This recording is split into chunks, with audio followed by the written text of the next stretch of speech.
Hello friends, આજે આપણે Karl Pearson મેથડથી સહસંબંધન કેવી રીતે શોધાય તે જોઈશું.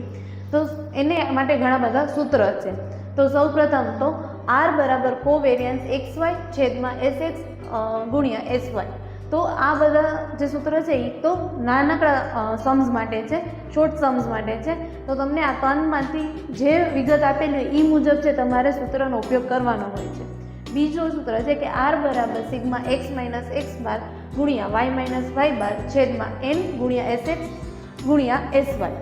ત્રીજી ફોર્મ્યુલા છે કે આર બરાબર sigma X Y minus N ગુણ્યા એક્સ બાર ગુણ્યા વાય બાર છેદમાં એન ગુણ્યા એસ એક્સ ગુણ્યા એસ વાય. તો આ બધી ફોર્મ્યુલા હતી શોર્ટ સમ્સ માટે.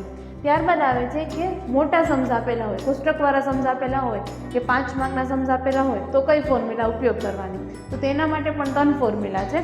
પહેલી ફોર્મ્યુલા છે એન ગુણ્યા X Y minus sigma X ગુણ્યા સિગ્મા વાય છેદમાં વર્ગમૂળમાં એન સિગ્મા એક્સ વર્ગ માઇનસ સિગ્મા એક્સ આખા કૌંસનો વર્ગ ગુણ્યા વર્ગમૂળમાં એન સિગ્મા વાય વર્ગ માઇનસ સિગ્મા વાય આખા કૌંસનો વર્ગ.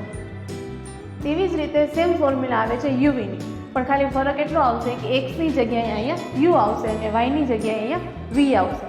યુ અને વી ગોતવાના કેવી રીતે? તો એક્સ માઇનસ એ અને વી શોધવા માટે વાય માઇનસ બી.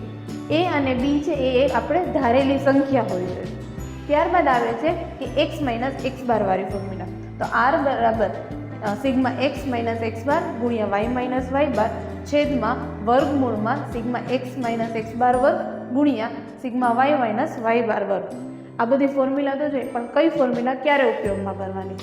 તો થર્ડ ફોર્મ્યુલા છે કે જ્યારે આપણે એક્સ બાર અને વાય બાર પૂર્ણાંક મળે, એટલે કે જેમાં પોઈન્ટ વિનાની સંખ્યા મળે ત્યારે આ ફોર્મ્યુલા યુઝ કરવાની.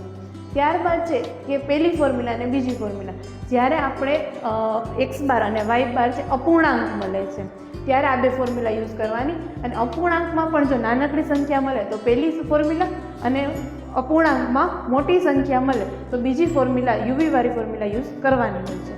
Thank you. If you want to see short videos of accounts, like statistics, go to the description and follow the link.